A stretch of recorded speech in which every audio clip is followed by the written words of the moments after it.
आज मैं आपको सिखाने वाली हूँ बहुत ही मज़ेदार, यम्मी और बहुत ही फ्लेवरफुल सा बनने वाला, तकरीबन भी ये सभी की बहुत ज़्यादा फेवरेट जो है वो रेसिपी होती है। तो बहुत ही आसान तरीके से बनाना सिखाऊंगी, सिंपल वे में और मिनटों में। इस रेसिपी को हम किस तरह से बनाकर रेडी करेंगे, आपने इस वीडियो को एंड तक लाजमी से देखना है, क्योंकि इस रेसिपी में आपको बहुत सी ऐसी टिप्स मिलने वाली हैं जो कि आपके लिए बहुत ज़्यादा हेल्पफुल होंगी। तो चलें फिर रेसिपी को बनाना स्टार्ट करते हैं। बिस्मिल्लाहिर्रहमानिर्रहीम। सबसे पहले ना हमने यहाँ पर एक देगची ली, इसके अंदर हमने यहाँ पर हाफ के जी बीफ ले लिया, तकरीबन भी 2 अदद मीडियम साइज़ की प्याज को कटिंग करके ऐड कर दिया।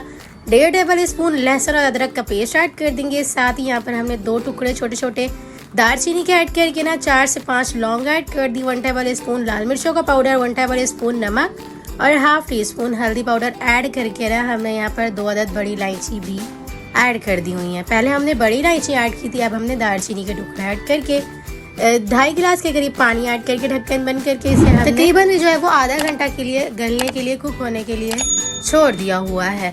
यहाँ पर हमने आधा घंटा सिर्फ इसलिए गलाया है क्योंकि जो है ना यहाँ पर हम कुकिंग प्रोसेस आगे करेंगे ना तो ये इतने में फुल डन फुल कुक हो जाएगा।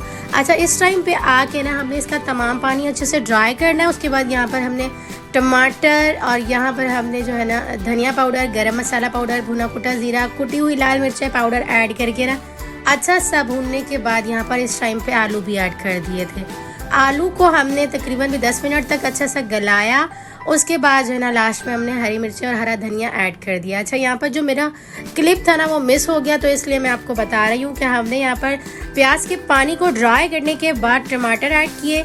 उसके बाद ये तमाम ड्राई मसाले जो कि मैंने यहाँ पर आपको बता दिए हुए, सिर्फ धनिया पाउडर, गरम मसाला पाउडर, भुना कुटा ज़ीरा और कुटी हुई लाल मिर्चों का पाउडर सिर्फ और सिर्फ हाफ टी स्पून ऐड करके मसाले की अच्छे से भुनाई करनी है। उसके बाद आलू ऐड कर देंगे। आलू ऐड करने के बाद ना 1 गिलास और भी पानी हम ऐड करेंगे। उसके बाद जो है ना 10 मिनट के लिए आलू को अच्छे से गला लेंगे। 10 मिनट के बाद जब ढक्कन हटाएंगे तो हरी मिर्चें और हरा धनिया ऐड करके 5 मिनट का इसके अंदर हमने दम लगा देना है, बिल्कुल लो फ्लेम पे रख के।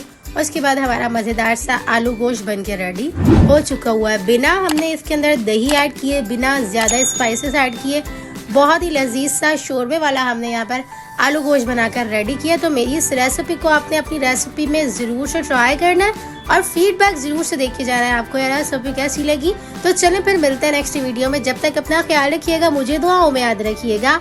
मिलते हैं नेक्स्ट वीडियो में बहुत ही आसान, सिंपल और यूनिक सी रेसिपी के साथ। अल्लाह हाफ़िज़।